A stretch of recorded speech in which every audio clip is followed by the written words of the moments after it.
দুর্গাপুজো তো শেষ হয়ে গেছে, তাই মনটা খুবই খারাপ লাগছিল, কিন্তু তারপরে চলে এলো লক্ষ্মী পুজো। আর লক্ষ্মী পুজোতে আমাদের বাড়িতে খুব ভালোই হয়েছিল এবছর। আর বিয়ের পর এটা আমার প্রথম লক্ষ্মী পুজো করা, মানে একটু বড় করে আর কি, মানে ঠাকুর নিয়ে এসে। আর তাই আগের দিন ঠাকুরও নিয়ে চলে এসেছিল, আর পুজোর সমস্ত কিছু নিয়ে চলে এসেছিল। আর লক্ষ্মী পুজোর দিন সকালে ছিল সত্যনারায়ণ, তার জন্য সকালে আমি স্নান টান করে এখানে আলপনা দিচ্ছিলাম। আর যেহেতু এখানে আলপনাটা শুকাতে অনেকটা দেরি হবে, তাই অনেকটা আগেই দিচ্ছিলাম। আর এখানে দেখো সত্যনারায়ণের জন্য সিন্নি সমস্ত কিছু রেডি করা হয়ে গেছে। আর ঠাকুরমশাই চলে এসেছিলেন পুজো করতে। সমস্ত কিছু রেডি করে উনি পুজো করছিলেন। আর এখানে ফল টল সব কিছু কেটে রেডি করে দিয়েছিলাম। তারপরে সত্যনারায়ণ পুজো হয়ে যাওয়ার পর চলে গিয়েছিলাম লুচি ভাজতে।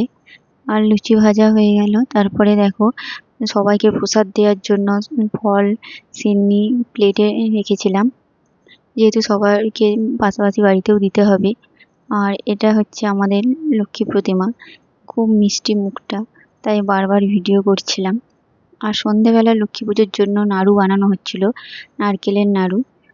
আর নাড়ু বানানো হয়ে যাওয়ার পর ঠাকুরের জন্য এখানে আমি লুচি ভেজে নিচ্ছিলাম, কারণ ঠাকুরের লুচিটা আগে ভেজেছিলাম আর তারপরে বাড়ির সবার জন্য লুচি ভেজেছিলাম। আর আজকের মেনু ছিল লুচি, কুমড়োর তরকারি, আর তার সাথে ছিল ঘুগনি, আর ছিল ছোলার ডাল, আর চাটনি, আর মিষ্টি, আর দই। কিন্তু সব খাবারের ভিডিও করা হয়নি, যেহেতু অনেকটাই ব্যস্ত ছিলাম। আর সন্ধেবেলায় এখানে লক্ষ্মী ঠাকুরকে মা খুব সুন্দর করে সাজিয়ে দিয়েছিলেন। আর এখানে মা না লক্ষ্মীর ভাণ্ডারগুলোকে রেখে গিয়েছিল পুজো করার জন্য। আর তারপরে এখানে ফল নৈবেদ্য সব কিছুই সাজিয়ে দেওয়া হয়েছিল।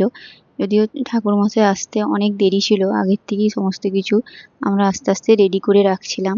পুরোটা তখনও রেডি হয়নি, এখানে লুচিতে মিষ্টিও দেওয়া হয়নি, কিন্তু যেহেতু অনেকটা রাত্রে পুজো ছিল, তাই আগের থেকে আস্তে আস্তে করে সব রেডি করছিলাম।